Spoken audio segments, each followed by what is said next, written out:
Can you hear me back there? Yeah. I don't have a strong voice. Okay, I'm going to first introduce Kevin Locke. He's known throughout the world as a visionary hoop dancer, the preeminent player of the indigenous Northern Plains flute, a traditional storyteller, cultural ambassador, recording artist, and educator. Touring for 2 decades, Kevin has performed and lectured in more than 80 countries, sharing his vision of balance, joy, and diversity. Since 1982, Kevin has recorded 12 albums of music and stories, most recently The First Flute, Open Circle, Keepers of the Dream, and Dreamcatcher. Give it up for Kevin Locke.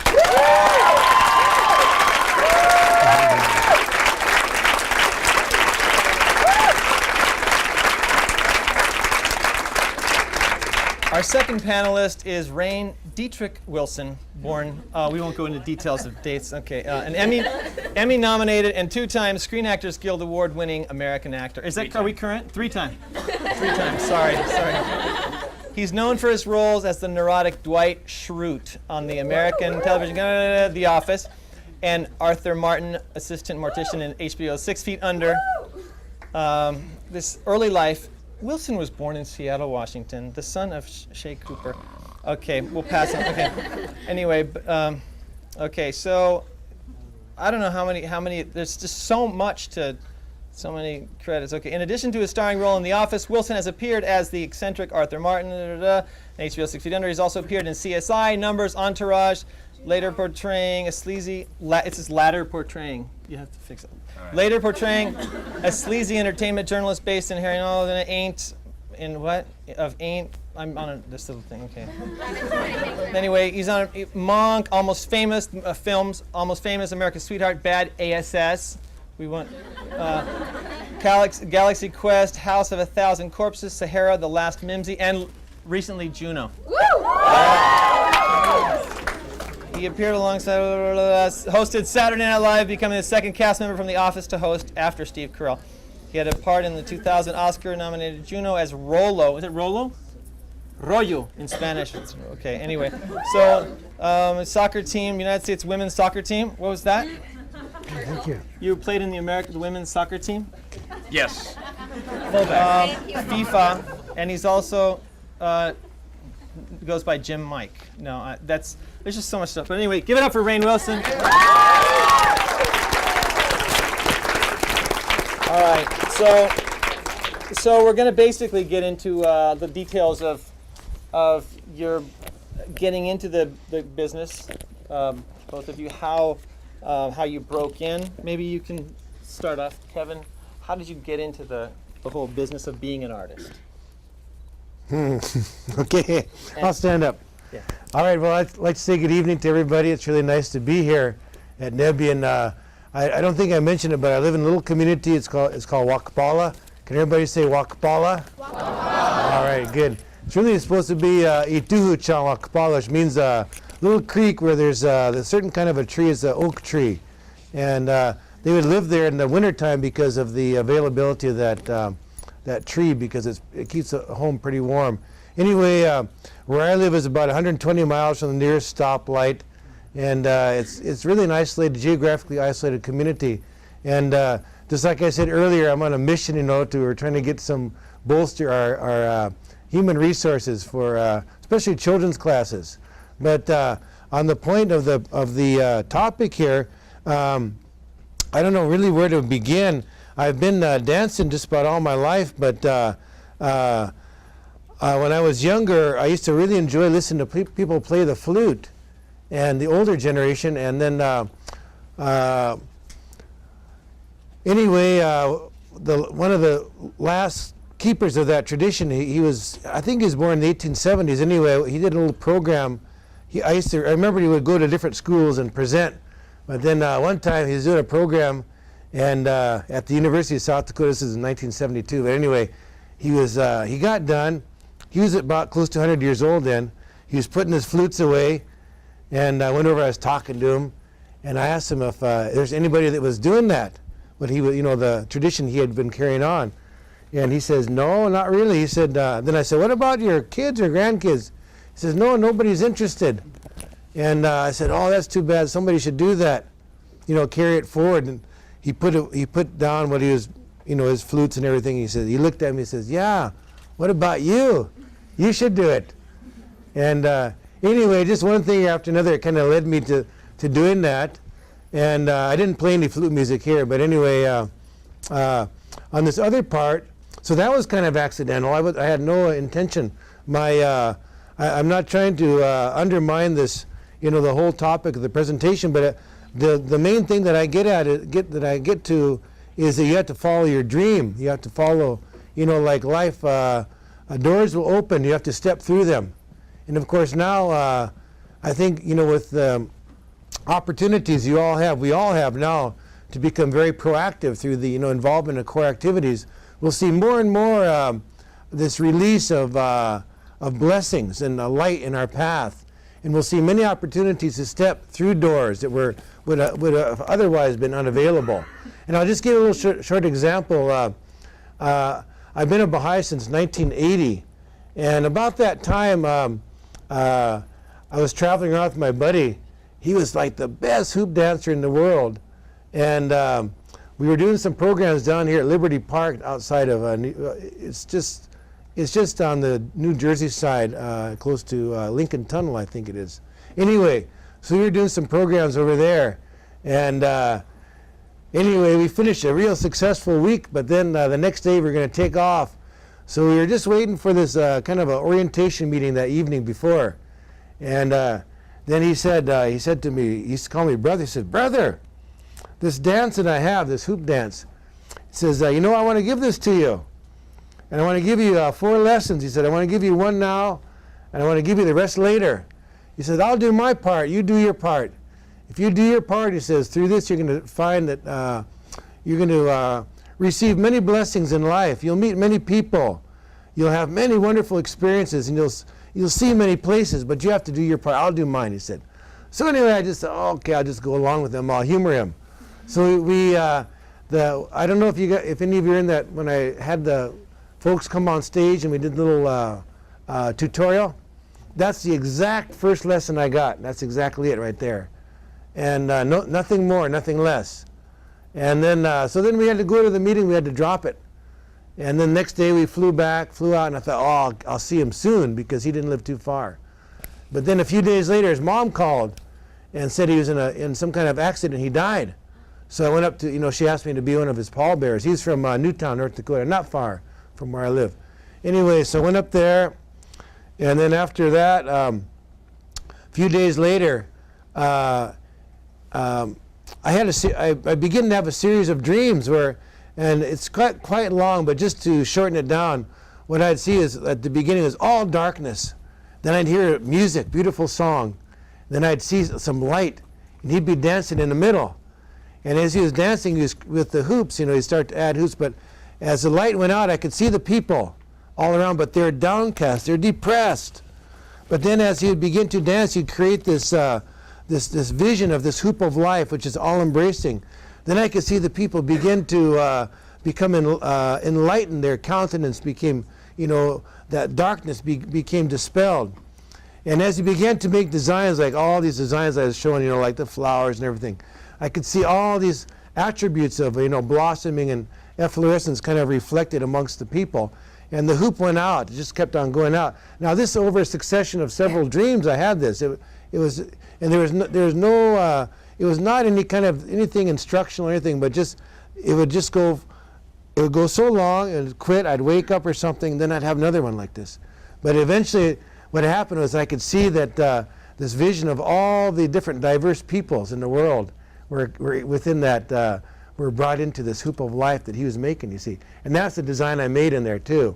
But then after that it quit. And then I suddenly remember what he said. He says, back when we were at this hotel over here in New York, not too far from here, a few miles from here, he said, brother, I'm going to give you this dance. He said, I'm going to give you 4 lessons. I'll give you 1 now. I'll give you the rest later. He says, I'll do my part. You do your part. If you do your part, you're going to find through this, he says, you're going to have many blessings. You'll meet many people. You'll see many places. And you'll have many wonderful experiences, but you have to do your part. He said, I'll do mine. And I thought, he did his part. And it was up to me, And I think that's really the lesson I got, is that really it's up to us. We have all these, and that was about time I became a Baha'i too. But the story goes on, and I won't go and elaborate. But it was just something I had no, and I don't want to say this in a discouraging way.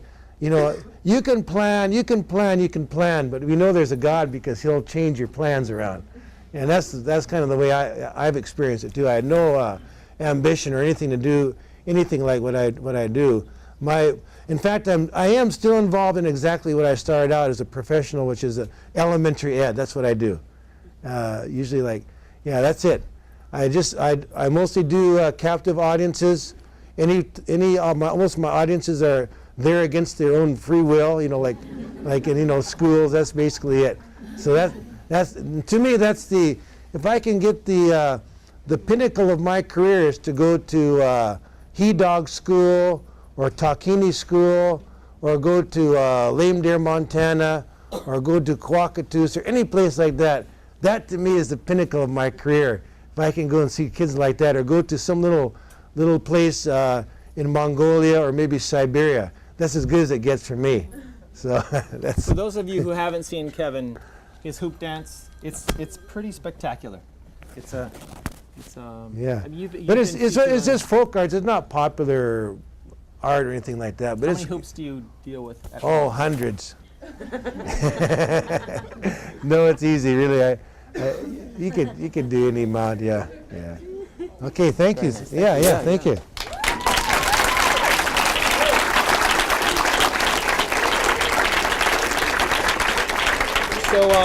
So you started your career, and a few weeks later you were in the office. Is that how it worked? Mm-hmm. It's just that it's that easy, right? So easy. You don't have to pay your dues, nothing. You have no idea how easy. Really? Yeah. Wow. In fact, if anyone wants to be on a TV show, pretty much just decide to be an actor, and it'll all work out. So did you pay your dues for a while, or? Oh, so the question is, did I pay my dues? Yeah, did you just go to acting school for like 3 months, and then you were like all of a sudden on TV, and that's how easy it is, or does it take a little longer? Sure. Hi. Sorry. So the question is, did I pay my dues? And how'd you break in? How'd you get into it? Well, it's as Kevin was saying, it's a very long story, much too long and boring for in here. But basically, I found my dream, and what touched my heart the most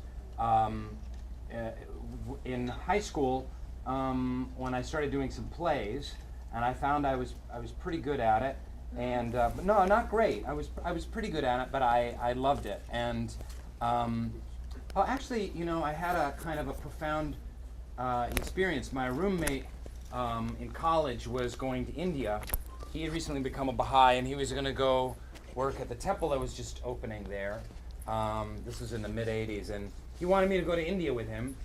And I, at the same time, I knew I wanted to be an actor, and I auditioned for acting schools. And if I didn't get into acting schools, I only auditioned for the very top schools in the country. And I said, if I don't get in, I'm going to India with him, and I'm going to do a year's service or a couple years of service or whatever. And I got into NYU. And that's a whole other story. I should write this down sometime. But I haven't had to relay it in quite this way. And so I ended up going to acting school in New York, as I talked about a little bit in my talk. And then I got out of school, and I didn't have an agent, and I just started doing theater because I knew I loved theater, and I just wanted to act, and I just wanted to get paid to act. And I didn't want to wait tables, although I did a lot of that. And I did theater in New York and on tours and on the road, bus and truck versions of Shakespeare companies and high school auditoriums and gymnasiums. And I slogged around the country getting paid $500 a week, which I thought was great at the time, doing plays for 10 years before I did any TV or film. I got out of school in 1989. I moved to LA in 1999, and I, for many years, drove a moving van. I had my own moving company in New York called the Transcendent Moving Company, and I was a man with a van, and And I did that to pay the bills. My wife and I took our whopping money from our wedding. I think we got $1,200. I plunked it down on a van because I knew I could make some money doing moving work. And it's been many years moving people's futons in and around the Lower East Side of Manhattan. And so it was a long, hard slog. And but eventually, and I don't know, this is such a complicated talk, but it's hard to say. I just want to connect it to a spiritual path, but I will say that I always wanted to quit, and I always was just ready to quit. And every time I wanted to quit acting, I would get another job, and in that job would just be a hair better than the last job. And I would really be like, oh, God, damn you, trees!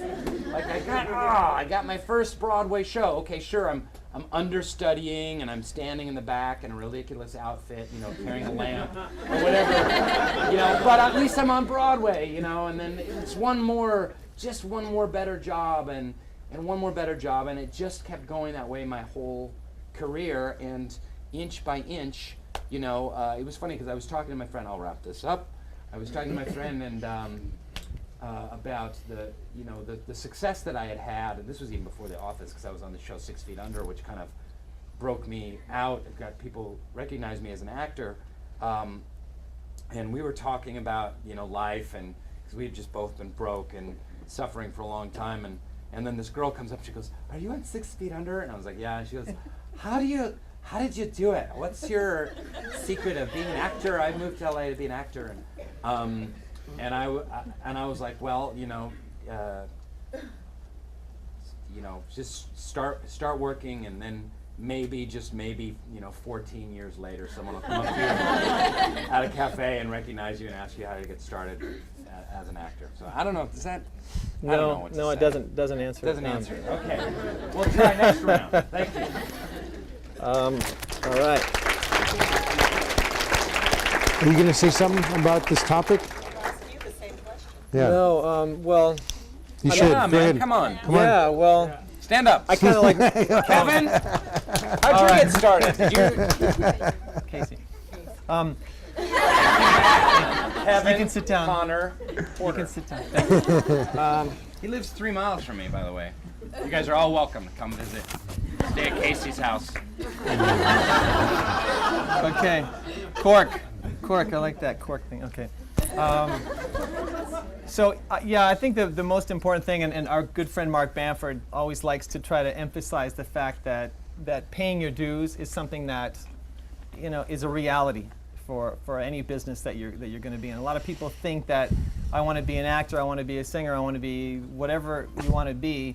It's not as easy as you may think it is. Some people may get lucky, but it really usually takes longer than you think. So you really should be passionate about what you do, and really, because if you're passionate about it, then 10 years later you'll still be passionate about it. You'll still be doing it, and you'll be doing it better than 10 years ago.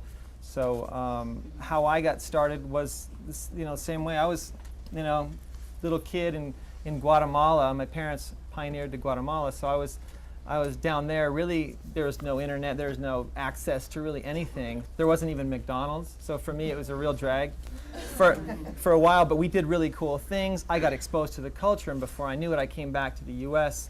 and I was fully bilingual, which ended up becoming the greatest tool for me, because I was exposed to all of the Latin artists that wanted to get into the U.S. market. So their sacrifice made it a wonderful thing for me. So I definitely feel like I have to kind of like make good on all their sacrifice. Kind of like I don't know. I'm kind of just rambling too, but I not too rambling. You guys did good. I don't know how many people have seen Iconoclast, but I just wanted to.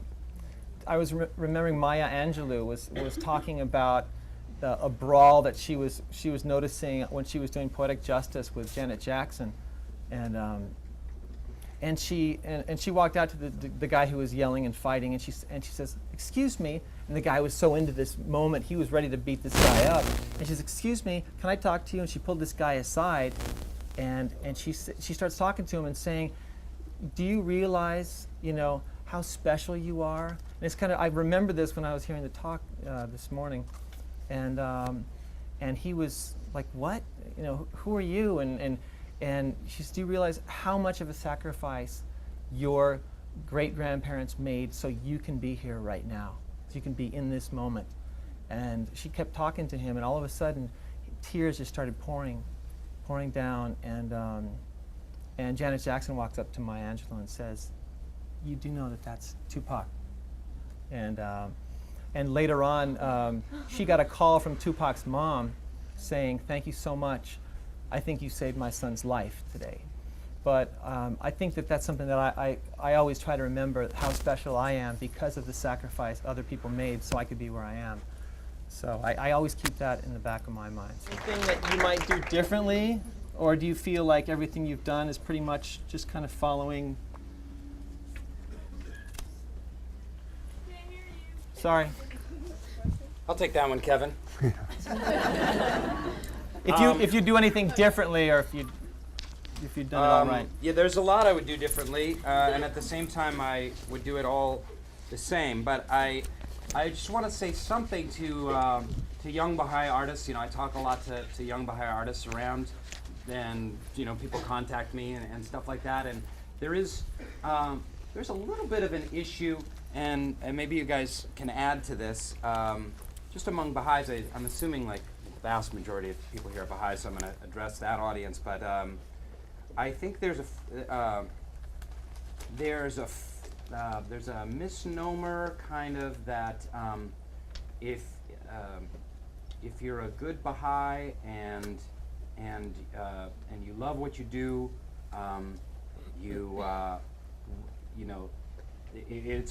it's all going to happen for you.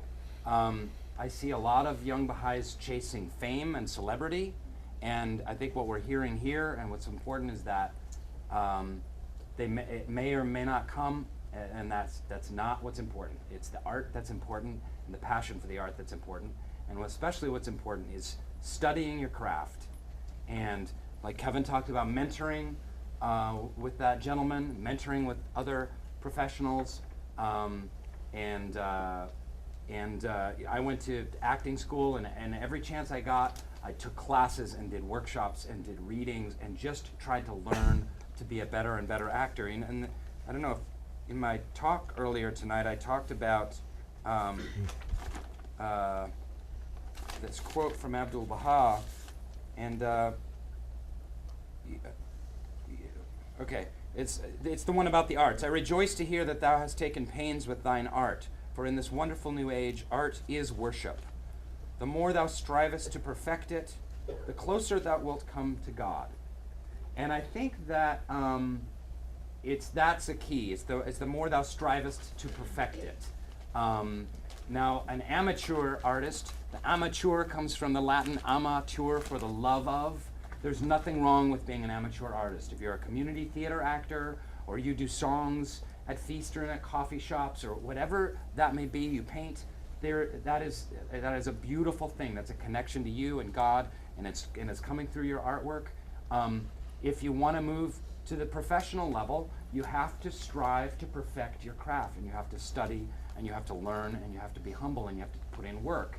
And I feel like with a lot of Baha'is that I speak to, it's like if you wanted to be a brain surgeon, you're not kind of like, "I want to be the best badass brain surgeon on the planet. You know, and I'm a good Baha'i, and I'm going to pray to Baha'u'llah, and then boom, I'm going to have a house in La Jolla, you know, and just be this awesome brain surgeon." It's like, no, you gotta go, and you gotta get your biology degree and go to pre-med and med school and intern, and you know what I mean? But it's the same with any artist. You know, you have to go on that same journey. Thank you. Any thoughts on that? Oh yeah, he asked if I keep on working at my craft, but it's just ongoing. It's just really all ongoing. It's like I was saying earlier, it's a way of life. It's not a I don't think of it as an art, but it's just like a folk art. It's a folk tradition. I guess what it is that everywhere on the planet, you know, different communities, they've developed ways of expressing themselves that convey the sense of beauty, harmony, balance, well-being, and it's just passed on within the community. So that's pretty much what we have. What I try and practice, and it's all has to do with being a member of the community too. So in the little community where I live, basically all we do is all I like to do is I don't get paid for anything there, just volunteer. That's about it. Children's classes and teach the little classes with the kids. But more specifically, it's more of just a way of life, just a way of carrying yourself. And I try every day, and I don't feel I really can live up to it fully. But we all have to pick ourselves up and keep trying to walk that road. But just the physical discipline is pretty hard. I don't know if you folks saw that, but it's a lot of times with my little group, I've got a larger group. We'll do all kinds of dances, like maybe buffalo dance, eagle dance, everything. Sometimes we'll do 3 or 4 back-to-back programs like that a day. And I went to the doctor recently. They took all my numbers, and he looked at my birthday. See, I'm in my mid-50s now, but he says, "Mr. Locke, is that an accurate birthday?" I said, "Yeah." "Well, there's something strange here. You got the numbers of a high school athlete." But so actually, say I'm the youngest person here. See, no. But anyway, it's just a matter of being persistent, I guess. It's just the habits you develop. I think it's the physical habits you develop. You have to have consistency, continuity, like anything, music, whatever you're doing. And the main thing, of course, is the spiritual habits that we're all developing. And of course, that's the thing that will carry us through, and is the foundation for everything else.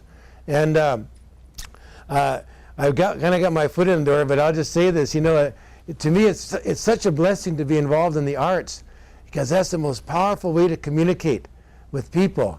And I can see that. I can see that with all of you, and the response. I'm just kind of. It's really fascinating to see the response that the artists have and the way you're all interacting. It's so beautiful. And it's so beautiful to see that. Another thing, can I say something else? Is that okay? Okay, I'm going to refer you all to something here, if you can look at it. It's in the Rizwan 2000 message, Rizwan 2000. It's about 10 or 11 pages, but in the middle of it, there's quite a long section on there. And basically what it's all about is this condition which is global. And the House of Justice describes it as something the youth throughout the world are facing, which is they describe as social dislocation. Have you seen that? Has anybody seen that? And it's something that the youth are paralyzed with all over. It's a condition afflicting them. And so now we have the Institute process. It was like a prelude to where we are today with the core activities of the children's classes and junior youth to really empower, to enable these young people to have a spiritual identity, a foundation. And I'll say this, I think it's really important on this topic of the arts.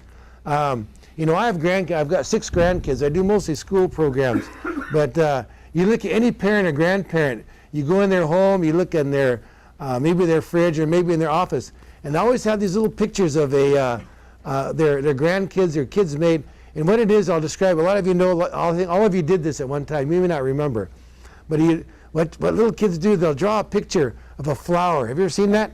A flower, and on the bottom is a little strip of green. See, do you understand what I'm saying? Okay, the top there's a little strip of blue, right? And there's a little flower. So that's the centerpiece of the picture. Okay, and then maybe on the right-hand corner is a sun, right? You know what I'm saying, right? It's got some of it has a happy face on it too. And there might be clouds in there. There might be clouds. And then there are also, they make birds in there too, like this. Are you with me now? Yeah. Okay. Now think about this. Think about this for a second. So, I'd see this all over, all over. And one time I thought, well, I'm going to conduct an empirical study here. So I would go around and ask these little kids. I'd say, "Oh, that's such a beautiful picture," I'd say. And then I'd ask them, "Where is this place? Can you tell me where is this place?" They always give the same response. You try it. Don't take my word for it. You try it. And the response you'll always get is a nonverbal response. And what it is, what they'll do, the response is they'll look at you like this. That's it, they will. And then later on, I realized what they're telling me. It's very clear. They're saying, what that response is saying, they're saying, this dummy really doesn't know, does he? Really, that's what they're saying. But you all know, we figured it out. What they're drawing is a self-portrait, right? That's them. You all did pictures like that. That's you. What are you saying? What are our little kids saying? They're saying, this is me, this flower, this is me. This is who I am. I'm beautiful. I'm created to bring forth color, beauty, fragrance, to bring blessings in this world. I need this, that little strip of green. I need this foundation. I need to have this sun of reality shining. You know the prayer, right? Oh God, educate these children. You know what I'm saying. You know, I always used to say that prayer for the wrong reason. I always, when my little kids were little, I used to, God, it says right in here, and of course we get the sun baking in South Dakota, so just put a little bit of grease, lard on them, send them out, let them bake, And then the weather out there, the weather we have is beautiful weather, but you just add TOO in front of it, like if it's windy, it's too windy. So that's it. Let the breeze, wow, that's great. My little kids, just send them out in the wind, but put some rocks in their pockets so they don't go hang gliding over Minnesota. Or maybe, let the rain fall upon them. I thought that's great because we get downpours of rain. That's the way to raise kids, I thought. But then I realized, no, it's not about that. It says, these are the influences that these little people need. Because you look at that picture, what are they saying? This is me. And yet they're saying, I'm fragile. I'm vulnerable. I need help. And so often in our society that we live in, it's if we don't create the infrastructure the House of Justice has admonished us to create, it's just like abandoning these kids to like throwing them in a big vat of herbicide. Or is that right? Herbicide, yeah. Flowers, that's right. I'm exaggerating, but it's kind of, you think about it. So now, one of the most powerful ways to create the infrastructure is through the arts, to give the kids a vision. The vision that is portrayed in the writings, in the writings of Abdul-Baha'u'llah. It's a sublime vision of heaven, and we have to create that reality, which you're doing. I'm just saying this as an observer. That's what you all are doing. That's a beautiful thing, and I know the vision that you're building, this culture that you're building amongst yourselves is such a powerful thing. I think this has got to be about the most powerful gathering going on in the world right now, I think, because you all are the inheritors, executors of this, the tablets of divine plan, which is the charter, the mandate for the spiritualization of the planet, the charter that will enable all the kids, these little children, yourselves, all of us really, to be trained, to grow, to develop, and appear in the utmost beauty. But we just have to create the conditions so these little vulnerable, fragile flowers can flourish further. And you can do that through the arts. Is that clear? All right, okay.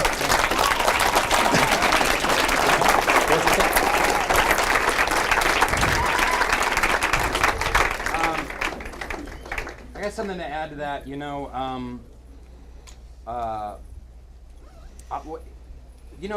Whenever I go into another place or go traveling, or go to the museum, and you see the artwork of the native people, of the indigenous people of that land, wherever you are. And I always find it so moving that when you read about a pot or a spoon or a rug, you read about the history of that people in that object. And I remember speaking to a guy who made rugs. I think he was Navajo rug maker. And then I was asking about the patterns, and he said, yeah, these are the branches of the tree, and this is the lightning, and this is the opening here where the spirit of what I've made in this rug can escape. And there was a legend of his people. There was a culture of his people in that rug. There was design elements. There was God reflected in that rug. And I guess the point I'm trying to make is, here we are, we're sitting in this room, we're talking about the arts, we got an actor and a hoop dancer and a musician, we're talking about the arts or whatever. But the important thing I think to point out is that I think in the best of all possible worlds, what I hope in my heart in the future in the Baha'i world is that we live in a very separated society. Everything is compartmentalized, right? We have our material desires here. We have our church. We go to Sunday or we go to feast every once in a while. Oh, I want to be an artist, and here's my art here, and my family's over here, and my politics are over here, and all of these things are in these different compartments. And we're talking about the arts, but the way that I see the arts, or the way I hope to see the arts, is that the arts are an expression of everything that we are. That we're all one world culture. That our arts express that. They express our worship of God. That they bring our family together and the family of man together, and our politics. That it's all united. It's all connected. So let's be careful in this discussion as well, not to look at the arts as this separate thing that's up on this separate thing. Like, whatever art it is that you want to undertake or achieve in your life, weave it into your spiritual life, weave it into your social life, weave it into your community life, and yeah, that's it. Great.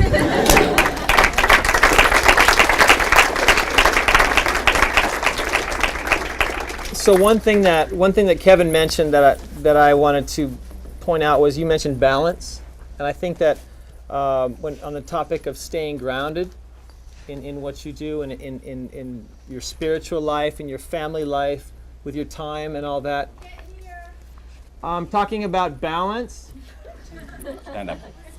I'm sorry, it's so comfortable sitting. Actually, they should all stand up. No, okay.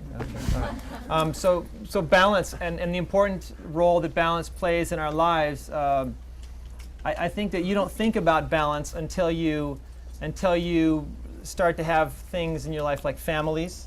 I've got a daughter, a niece over here, and for me, when I was really heavily into recording, when she was around 1, 2, 3, 4.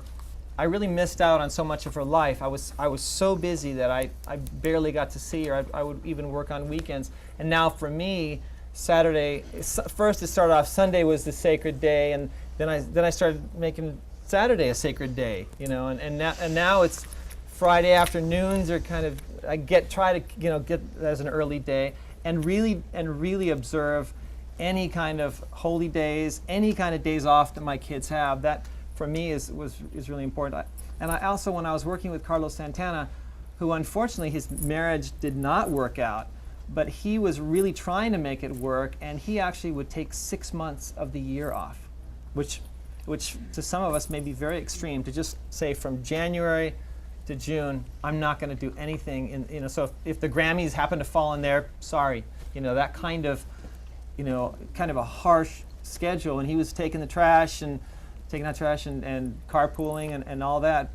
But it's that there is a large level of sacrifice I think we have to be prepared to make, and especially in marriage. Not that I'm like the guru on marriage, but I actually we're 20 years married with my wife and I, so starting in January. So I think that I feel very fortunate to have that, and I met her at a Baha'i conference too. Don't tell them that. I'm sorry.